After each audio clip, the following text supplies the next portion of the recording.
Here's what's interesting. As we follow the start of the season, the Padres are 4-5. This, to me, seems a little early to discuss, but I didn't write it. Dennis Lin and Ken Rosenthal at this hour in The Athletic. Why the winless Marlins could be on the path to become sellers sooner than expected. Now, they're 0-7. Nobody's ever been a seller in April in baseball history. But both Lin and Rosenthal are basically putting the Padres as in on Luis Arraez and earlier on Jesus Luzardo. This is from Dennis Lin this afternoon. The Padres showed interest in Arraez throughout the offseason and made a strong offer for him during spring training. According to sources, the Padres source, however, said the team was more focused on Jesus Luzardo, who represented an alternative, in trade conversations to right-hander Dylan Cease. This team is so predictable. They just want all names. We talked about this. We did in the offseason, I remember. And people were like, guys, stop. I forget why we even started talking about it. Because there were rumors that the Marlins with a first-year GM were going to trade Luis Arraez. And we went immediately to the Padres. And you were on the side of Jose Luzardo. Is that his name? Jesus Luzardo, sorry. Mm-hmm. And I was like, Luis Arraez. Right. Screw it, get them both. Mm-hmm. just trade them, trade for them both. I don't even know what Luis Arraez is doing this year so far. I don't know what Jesus Luzardo is doing so far. He's a two-time batting champ, right? Arraez. Yeah, Arraez. But then it was like, well, they don't need him because they got Hassan Kim here at second base. Well, then they put Xander at second base. The only way Arraez makes any sense is if Manny's like just is not going to play in the field this year. He will, though. Manny, I know. Playing, I would hope. I would hope he plays in the field. I mean, the way that they like theorize this is that the only way to create a spot for him might be to trade Kimmy. Now, again, Kimmy's in the final year of a deal, or you move Bogarts back to short, but that doesn't make any sense. We just went through that song and dance. Was that article just released as this game was happening? Just released 30 minutes ago. So basically, it's just I think we're getting way ahead of ourselves. I mean, if you're trading Luis Arraez or Jesus Luzardo, you're not doing it anytime soon. You're putting pressure on as you approach the deadline. So this was just a rehash of what happened this past offseason? Yeah, I mean, through spring training, just the fact that the Marlins aren't good. Does that motivate them even more to make moves? So the motivation for writing this article is basically their 0-7 start. 0-7 start. Let's bring up they were willing to trade some big time pieces this offseason. And so now they might really be. And they might be willing to and more motivated to do that now. And 0-7 is terrible, but nobody's ever sold off parts at 0-7. No, I don't think so. And you don't get your best offer at 0-7. No. Right? No, you wait. You're going to wait to the. And it doesn't change the luxury threshold, by the way. This idea that the Padres are up against it salary-wise, Arraez makes 10 or 11, and he's under control next year, so he's going to make more than that, right? Mm-hmm. Maybe you're not trading for Luzardo, but you just traded for Cease. But, I mean, names to keep an eye on. I mean, I wouldn't be surprised if Luis Arraez or Jesus Luzardo was moved, but I wouldn't be surprised if they were moved in 3.5 months. That's just wait. Slow it down. All right. Let's just make sure that this Padres team is good first, and they actually are put in a position to go out and buy at the deadline because they didn't make a lot of moves this offseason. So theoretically, they have room to add, right? We talked a lot about that is if this team is going to be good and they have room to add, then it's hard to, if they had $20 million in the offseason to spend, they're not going to spend all $20 million. They're going to keep wiggle room here to do something at the deadline. Mm-hmm. Okay, so the Padres win. Beyond that, we only touched on this briefly.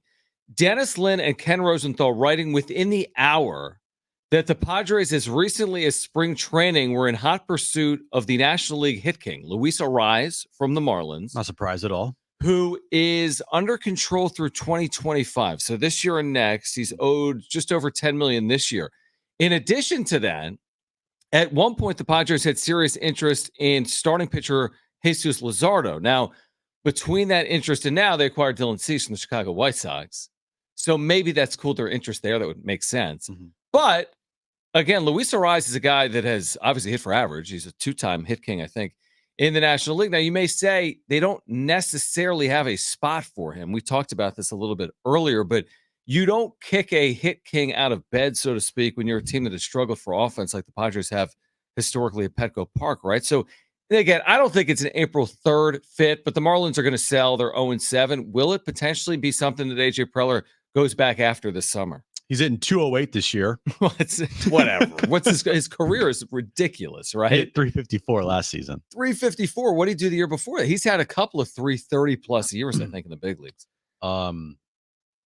So the last three, actually, he's a career 314 hitter. Wow. In today's baseball, that's amazing. 2019, he hit 334. 2020, 321. 2021, he hit 294. And then 2022, he hit 316, led the league in batting average there. Amazing. And then 2023, last year, he hit 354. So that's good. He'd probably come here and hit 240. Right, exactly. Exactly. With no power. With no also 240 singles. Well, yeah. He's not a power guy. I know. 240 with like a sub 240 slugging, which is impossible. Right. Yeah, and we talked about it in the offseason. People are like, what are you talking about this for? This is not going to happen. They're so easy. This team is so easy to read at times. Like when that name was brought up, it was like, well, that should go out and get him. Because you just put the dots together and you're thinking to yourself, with all the smoke around Ha-Seong Kim this offseason, because he's coming into his final contract, they're going to need somebody to replace Ha-Seong Kim, because it's unlikely they re-sign him for $140 million or whatever. Right. And Luis Arraez is a perfect fit. Now, it would be interesting. Like, imagine they traded for Luis Arraez. Yep. All right. Ha-Seong Kim leaves. Then are you putting Bogey back at shortstop? That to me doesn't make a lot of sense. Like, it was such a big production to move him. It's huge. All of a sudden, he's going back. But I mean, are you really moving Kimmy? No. Like, hear me out. This is why it doesn't make sense. Just hear me out. Yeah. Let's say we get to July and the Padres are buyers. You're buyers and moving Ha-Seong Kim? No. That doesn't make any sense. I mean, even if he's a free agent and walks and is having a good year and you don't think you can re-sign him, you're 4 games over 500 and securing the second or third wild card and you're moving Ha-Seong Kim? That doesn't make sense. If this team is lucky enough to be at the trade deadline and be buyers, why would you trade Ha-Seong Kim? You're not trading Ha-Seong Kim. Right. And you're probably not going to be trading for Luis Arraez either. Because then where does he go? Great point. Unless they want to go the route of who was that second baseman they traded for that made no sense? Oh my gosh. From the Pirates? Pittsburgh? Yeah, who was an all-star? Double Birds. No, not Kinsler, Adam Frazier. Adam Frazier. Yeah. And they traded for Adam Frazier, who was a second baseman, and they stuck him in left field. And he hit 200 or whatever. And it was like, what are we doing here? Mm-hmm. So again, if you trade for Luis Arraez, and he's having a bad season too, like if he's having a bad season at the deadline, then what's the point? This team, we know now, until they make another move, until they sign either Tommy Pham or whatever, if they're lucky enough to be at the deadline and be in contention, they're trading for an outfielder and they're trading for pitching. Yeah, listen, if there's an injury that warrants an infield move, like if Kimmy or Bogey or Paulie or Eggy or Cronzone get hurt, right? Then it makes sense. Right. But to that point, it's a really good point. Like, okay, you're either a buyer because you're good or you're not acquiring Luis Arraez. You're not acquiring him for 2025 at the deadline in 2024. I know that. Not if you're 8 games under 500, you're not acquiring him. And if you're 8 games over 500, you're not giving up Ha-Seong Kim. Now, maybe there's another path to get him. Maybe there's another path. All of a sudden, he's DHing. This singles hitter that gets on base is DHing for you. They are a long ways from that. From the deadline or from being in contention? From the deadline. Yeah, true. And you have to be at the deadline in contention. Yep. If they are at the deadline like they were last year, where it's completely just like fool's gold and we all see it and we know this team is just not it. Mm-hmm. And they go out and they try to buy at the deadline again, then we're going to have some problems. But what did they do last year at the deadline other than not sell? G-Man Choi, Rich Hill, and that was an awful deadline. Garrett Cooper. Yeah, right. It wasn't much. It was one of the worst deadlines ever. Yeah, not because they didn't acquire. I mean, did anyone expect those acquisitions to pay off? I didn't. We said it that day. No, it's in the history of the Padres. It's a cool thing if you're like a Padres historian to say like, yeah, you have another Cy Young Award winner from this organization with Blake Snell. That's cool.